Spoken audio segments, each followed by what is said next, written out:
Bismillahirrahmanirrahim. Addibu auladakum ala salasi khisalin. Ajarkanlah anak-anakmu, santri-santri semuanya untuk melakukan 3 hal. Apa 3 hal itu? Yang pertama, hubbi nabiyikum, yaitu mencintai kanjeng Nabi. Kok ono umat kanjeng Nabi gak seneng ambek kanjeng Nabi, lah iki parah. Yo. Idealnya kalau umatnya kanjeng Nabi mencintai Rasulullah Sallallahu Alaihi Wasallam. Yang kedua, iki dawuhe kanjeng Nabi, wahubbi ahli baiti, dan mencintai keluargane kanjeng Nabi Muhammad Sallallahu Alaihi Wasallam. Siapa keluarganya kanjeng Nabi? Nah, ini yang penting. Saya nggak mau bahas masalah nasab. Karena saya bukan bidang nasab. Sekarang ini mungkin ada sebagian yang nggak ngerti. Sekarang ini lagi marak tukaran nasab. Ada yang ngaku nasabnya Wali Songo. Ada yang ngaku nasabnya nyambung ke sini. Ada yang ngaku nasabnya ini terputus. Wes saya nggak berani bahas itu. Saya nggak berani bahas itu karena saya juga tidak tahu masalah nasab. Gimana caranya bahas itu? Ya nggak usah dibahas. Ikut kanjeng Nabi, ikut para guru sudah. Guru kita gimana? Guru kita Lirboyo gimana? Ya diikuti sudah. Gimana guru kita Lirboyo? Tapi kita kalau membaca kitab, siapa Ahlul Bait? Lah Ahlul Bait itu siapa? Sering toh kita melihat ini Ahlul Bait, Ahlul Bait. Siapa Ahlul Bait? Ahlul Bait dalam Al-Quran yang berbunyi ayatnya gimana? Innama yuridullahu liyudhiba ankumur rijsa. Allah hendak menghilangkan segala dosa kepada Ahlul Bait wa yutahhirakum tadhira, dan Allah membersihkan sebersih-bersihnya kepada Ahlul Bait. Siapa Ahlul Bait yang dimaksud dalam ayat wa yutahhirakum tadhira? Yang pertama, dalam tafsir Al-Qurtubi, saya membaca tafsir Al-Qurtubi, yang dimaksud Ahlul Bait dalam ayat itu adalah azwajun Nabi, yaitu istri-istrinya kanjeng Nabi. Jadi siapa Ahlul Bait dalam ayat itu? Khusus istrinya kanjeng Nabi Muhammad Sallallahu Alaihi Wasallam. Karena ayat ini yang perlu kamu ingat, jangan langsung dibaca innama yuridullah, lihat ayat sebelumnya. Ayat sebelumnya ternyata diperuntukkan untuk istrinya kanjeng Nabi.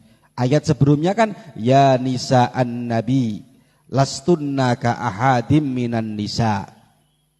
Hei istri-istrinya kanjeng Nabi, kamu itu tidak seperti perempuan-perempuan yang lain. Kemudian disambung dengan ayat setelahnya, sampailah kepada ayat innama yuridullah liyudhiba ankumur rijsa. Itu menunjukkan berarti ayat ini khusus, maksudnya Ahlul Bait itu adalah istri-istrinya kanjeng Nabi. Paham enggak? Ya, jadi siapa Ahlul Bait yang dimaksud dalam ayat Ahlul Baiti? Istrinya kanjeng Nabi. Pendapat yang pertama. Pendapat yang pertama ini dikuatkan oleh sahabat Ikrimah. Ikrimah ini anaknya Abu Jahal tapi yang jadi ulama. Jadi sekarang ojo memandang siapa bapakmu, tapi pandanglah siapa kamu. Abu Jahal yang orang paling jahat saja punya anak istimewa, namanya siapa? Ikrimah. Ikrimah itu sampai dia sahabat istimewa. Ikrimah ini sahabat yang paling dekat juga dengan Rasulullah. Ikrimah yang paling pintar juga dalam masalah Al-Quran. Dia mengatakan, saya berani bersumpah dengan siapapun yang mengajak debat kepada saya bahwa ayat innama yuridullah liyudhiba ankumur rijsa ahlal bait, yang dimaksud ahlal bait adalah istri-istrinya kanjeng Nabi. Pendapat yang pertama, Ahlul Bait adalah istrinya kanjeng Nabi dalam ayat innama yuridullah. Pendapat yang kedua yang sudah kamu tulis, ya, Siapa? Pendapat yang kedua itu disebut ahlul kisah. Iling-iling. Pendapat yang kedua disebut apa? Ahlul kisah. Kamu tulis enggak itu? Tulis enggak terakhir itu? Ya.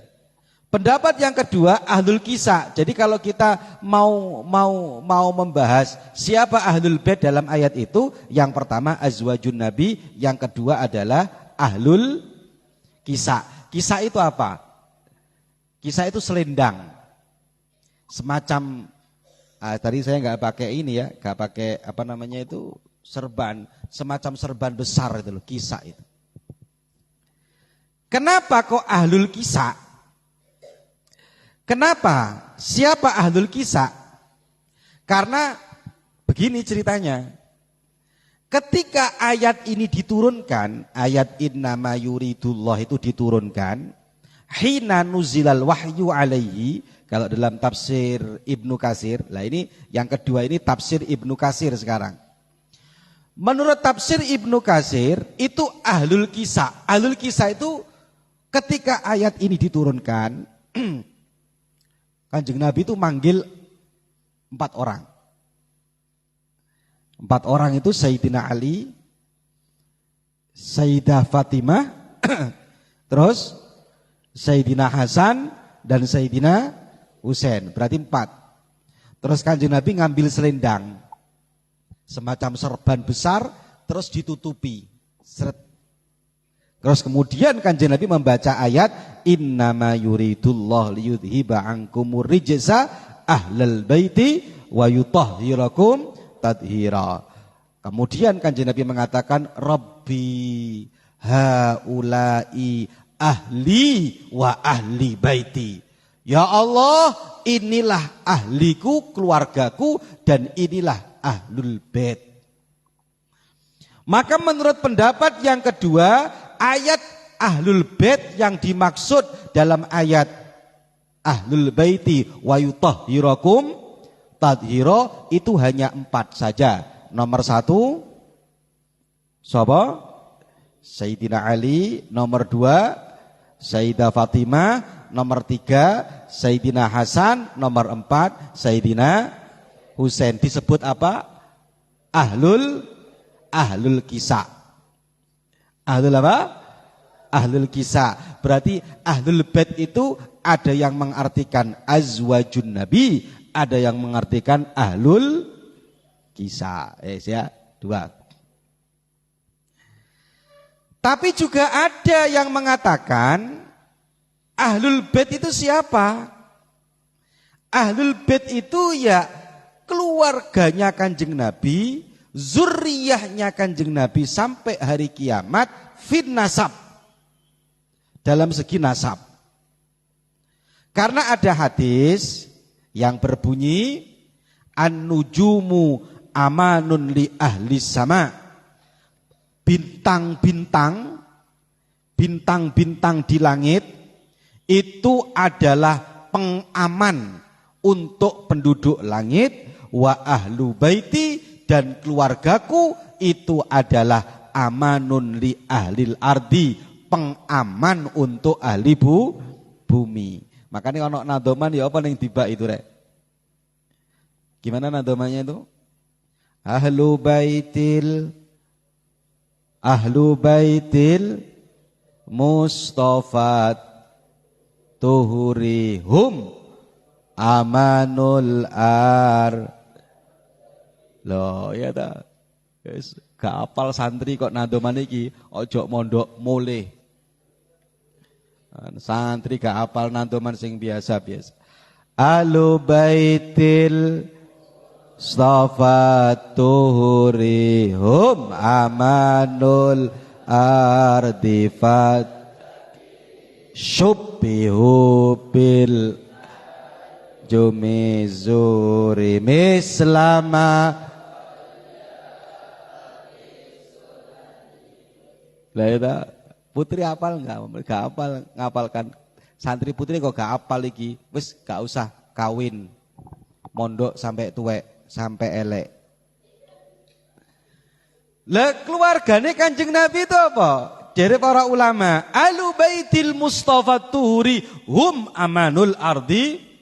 Mereka adalah pengaman bumi. Saya enggak mau bahas nasab loh ya. Saya enggak paham nasab ini, nasabnya ini, enggak ngerti ya ore. Nasabnya ini nyambung ke sini, saya enggak ngerti itu. Yang penting kita membahas Ahlu Baitin Nabi Muhammad sallallahu alaihi wasallam. Ya toh? Katanya dalam kitab Faidul Qadir, annal murad bi ahli baiti huna, yang dimaksud ahli baiti dalam hadis ini siapa? Ahlu baitihi fin nasab, yaitu keluarganya Kanjeng Nabi secara nasab. Nasabnya Kanjeng Nabi sampai ke bawah itu ahlul bait dalam hadis. Makanya sering dikatakan oleh guru-guru saya, hormati ahlul bait, cintai ahlul baitin Nabi. Jangan tanya sama saya, apakah itu ahlul bait? Wallahu alam, kita enggak ngerti. Pokoknya guru saya mengatakan itu ahli bait, itu keluarga Kanjeng Nabi, wajib kita hormati. Tapi sekali lagi, sering saya sampaikan, menghormati bukan mengikuti. Iling-iling loh ya. Kamu menghormati bapakmu enggak? Menghormati. Kamu mengerti ibu kamu enggak? Kamu pernah mencaci ibu kamu enggak? Enggak. Tapi apakah semua perintahnya orang tua kamu benar apa tidak? Itu harus kamu ikuti. Ayo nak, ini nak, minum pil koplo nak. Bapaknya ngongkon minum pil koplo. Ya ojo, menghormati orang tua wajib, mencintai orang tua wajib, tapi mengikuti tunggu dulu. Ya toh? Lah Kanjeng Nabi ngikuti, suruh ngikuti apa? Suruh ngikuti yang punya ilmu. Kalau ngikuti yang punya ilmu, tapi menghormati harus, karena para ahli bait mereka membawa gen Rasulullah sallallahu alaihi wasallam. Makanya guru saya itu pernah mengatakan begini, walhaqna bihim zurriyatahum. Kita akan dikumpulkan dengan orang-orang yang sebelum kita selama zurriyah. Zurriyah itu saya ketika mendengarkan daunya guru saya Lirboyo dulu, saya seneng. Apa senengi? Zurriyah itu cong ada dua. Ada zurriyah fin nasab wa zurriyah fil ilmi. Kalau zurriyah fin nasab dengan Rasulullah, ya mereka yang punya nasab dengan Rasulullah. Kalau kita bukan zurriyah fin nasab, tapi zurriyah fil ilmi. Satu ilmu, satu pemahaman, satu keinginan, satu mengikuti Rasulullah sallallahu alaihi wasallam. Makanya sering saya katakan di mana-mana, Gus, wajib enggak menghormati ahli bait? Wajib. Mencintai ahli bait wajib? Wajib. Mengikuti? Tunggu. Mengikuti yang benar, yang sesuai dengan syariatnya Kanjeng Nabi Muhammad sallallahu alaihi wasallam. Makanya aku enggak seneng rek. Akhir-akhir ini saya kurang suka begini. Ada yang fanatismenya tinggi kepada ahlul bait, ada yang fanatismenya tinggi kepada kiai. Enek sing nawamen senenge ning kiai tapi gak seneng ke ahlul bait. Ada yang seneng ke habaib tapi gak seneng ke kiai. Lho dawuh Kanjeng Nabi apa dalam kitab Lubabul Hadis itu? Akrimu, gimana itu? Akrimul ulama. Man akrama aliman faqad akramani. Barang siapa menghormati ulama, maka dia juga menghormatiku. Ulama juga, semua dua-duanya juga, ahli bait juga. Makanya kita hati-hati, santri milih yang benar. Kok ono santri mencaci ahli bait, tahu saya ikut-ikutan. Kok ono santri siapapun mencaci kiai, jangan diikuti. Berarti jalurnya dia sudah enggak benar. Mencaci salah satunya sudah enggak benar, dua-duanya. Sekarang ahlul bait ya, sudah ya, ahlul bait 3 itu ya, kata para ulama. Yang kedua, kemarin yang ngaji sama anak-anak besar-besar itu, ada namanya alun nabi. Apa? Alun nabi. Itu loh kalau kita baca Allahumma sholli ala sayyidina Muhammad wa ala ali sayyidina Muhammad. Ternyata para ulama membedakan antara alun nabi dengan ahlul bait. Siapa alun nabi yang sering kita baca? Allahumma sholli ala sayyidina Muhammad wa ala ali sayyidina Muhammad. Siapa alun nabi? Siapa apa tadi? Alu Muhammad. Yang pertama, sesuai dengan pendapat yang masyhur dalam berbagai kitab yang kita ngaji pagi itu apa? Kasyifatus saja itu diterangkan siapa alun nabi. Yang pertama alun nabi adalah atsba'un nabi. Siapa yang mengikuti kanjeng nabi berarti dia alun nabi. Pernah suatu hari kanjeng nabi ditanya, ya Rasulullah, man alun nabi? Su'ila Rasulullah, ada sahabat yang tanya, su'ilan nabi. Kanjeng nabi ditanya, man alun nabi? Siapa keluarganya kanjeng nabi? Bukan ahlul bait, tapi bahasanya alun. Kanjeng nabi menjawab, kullu taqiyyin. Siapa mereka yang bertakwa mengikuti kanjeng nabi. Watalan nabi, kemudian kanjeng nabi membaca ayat, inna awliya'ahu illal muttaqun. Wali-walinya Allah itu, kekasih-kekasihnya Allah itu adalah orang-orang yang bertakwa. Berarti saya, sampeyan semua ini alun nabi fi maqamid du'a. Jadi ya, ono begini rek. Ini perhatikan, ini dengarkan ini. Kalau Imam Nawawi membagi dua, siapa alun nabi? Alun nabi itu ada dua pengertian, fi maqamid du'a wa fi maqamiz zakat. Kamu mau bahas doa atau mau bahas zakat? Iling-iling. Siapa alun nabi? Tinggal kamu mau memasukkan, mau bagian doa apa bagian zakat. Siapakah alun nabi? Kalau kita berbicara Allahumma sholli ala sayyidina Muhammad wa ala ali sayyidina, berarti membahas apa ini? Doa. Kalau yang dimaksud dalam doa itu jami'ul muslimin, semua orang Islam, itu alun nabi. Saya sama kamu berarti alun nabi. Kenapa? Alun nabi itu jarene ajba'un nabi. Siapa yang mengikuti kanjeng nabi, itulah disebut dengan, tapi fi maqami apa? Maqami apa? Doa. Fi maqami doa. Walau kana asian, walaupun dia banyak maksiatnya. Contoh, si Rizki kekerasan. Ada cewek, Rizki lihat. Subhanallah. Bukan innalillah lagi, tapi subhanallah. Temannya Rizki, Hisam. Alhamdulillah Hisam. Ahli maksiat, kata Imam Nawawi, ahlu maksiat juga alun nabi. Bahkan kemarin dikatakan justru merekalah yang paling butuh untuk didoakan. Orang kalau sudah baik didoakan, gak didoakan dia baik. Tapi kalau orang ahli maksiat butuh doa lebih banyak agar dia menjadi lebih baik.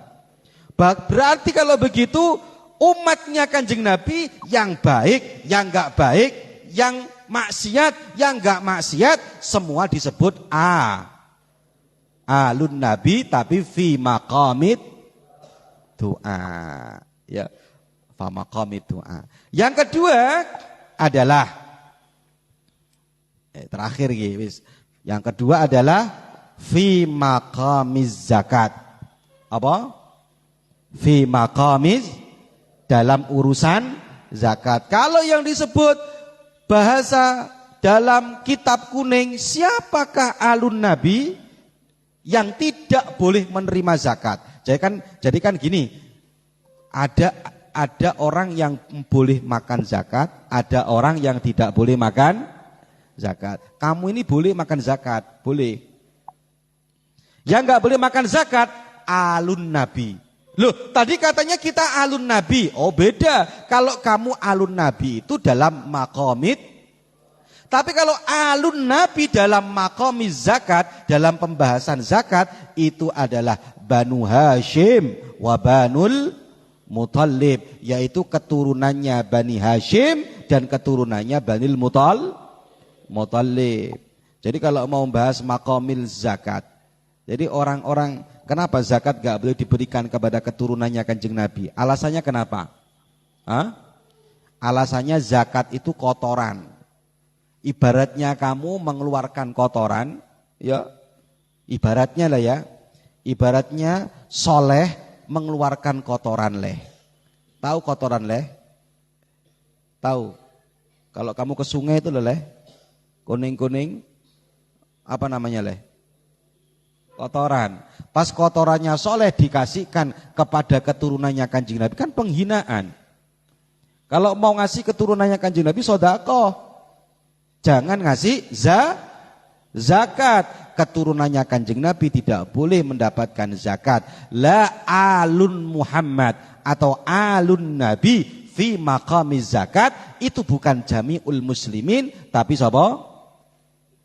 Banu Hashim wa Banul Muthalib. Nah ini kita bisa membedakan berarti antara Ahlul Bait dan Alu Muhammad. Jadi ada pembedanya. Kalau sudah bilang Ahlul Bait, ya kita tinggal lihat Ahlul Bait dalam Al-Quran, apa Ahlul Bait dalam hadis, apa Ahlul Bait dalam kitab-kitabnya para ulama. Tapi kalau dalam kitabnya para ulama semua ya. Ada kitab namanya, kalau dalam kitabnya para ulama, Zurriyatun Nabi, walau kana imra'atan, walaupun perempuan, itu termasuk Zurriyatun Nabi. Kalau dalam Kutubut Turas, kalau dalam kitab-kitabnya para ulama, seperti Syarafu Ali Muhammad, dalam kitab Syarafu Ali Muhammad, Al-Fusulul Ilmiyah karangan Said Abdullah bin Alawi Al-Haddad, itu semuanya yang dimaksud Alu Muhammad atau Ahlul Bait, itu semua keturunannya Kanjeng Nabi ila yaumil qiyamah, itu termasuk Ahlul Bait. Tapi kalau ulama lebih condong kalau Ahlul Bait dalam ayat wa yutahhirakum tadhira, dua pendapat yang atas tadi itu. Yang pertama siapa? Azwa. Yang kedua adalah Ahlul Kisah. Jadi kamu kalau sekarang ada yang membahas siapa Ahlul Kisah, hanya ada 4 Ahlul Kisah. Ala kulli hal, dari hadis ini kita bisa memberikan pemahaman saat ini gak usah senang mencaci orang. Ya, santri Darut Tauhid gak boleh mencaci orang, apalagi diyakini bahwa beliau adalah keturunannya Rasulullah Shallallahu Alaihi Wasallam. Ya, hati-hati, wong Al-Qur'ane dawuh qul la as'alukum alaihi ajra illal mawaddah fil qurba. Aku menyebarkan Islam, ndak pengen apapun dari kalian bayaran, illal mawaddah fil qurba, kecuali kasih sayang kekerabatan, kecuali kasih sayang kepada keluarga-keluarga. Ya, wargane Kanjeng Nabi Muhammad sallallahu alaihi wasallam. Ojo wis mulai sekarang ono santri Darut Tauhid, kamu kok sekarang ini pokoknya kok ono santri wis sapa wae pesen ini mencaci Ahlul Bait gak usah diikuti. Kok ono santri mencaci kiai ya ojo diikuti. Sekarang zamannya ekstrim. Lari ke sono, lari ke sini. Nek dawuhe guruku eling-eling ya. Saya mau pulang dari Lirboyo itu didawuhi nahnu baina fakkail asad. Apa? Nahnu. Oh no. Nahnu bukan nahno. Nahnu baina fakkail asad. Kata guru saya, kita ini hidup di antara dua taringnya macan. Nahnu baina fakkail asad. Taringi macan. Apa taringi macan? Sini taring, kita di tengah-tengah. Lari ke sini jatuh, lari ke sini hancur. Ada yang pecinta kenemenan membenci Ahlul Bait. Ya jangan. Ada yang mencintai kiai kenemenan membenci Ahlul Bait, ada yang mencintai Ahlul Bait kenemenan membenci kiai. Tengah-tengah kita. Nahnu baina fakkail asad. Ojo seneng mencaci siapapun. Wes umat Kanjeng Nabi nderekno Kanjeng Nabi Muhammad sallallahu alaihi wasallam. Al-Fatihah.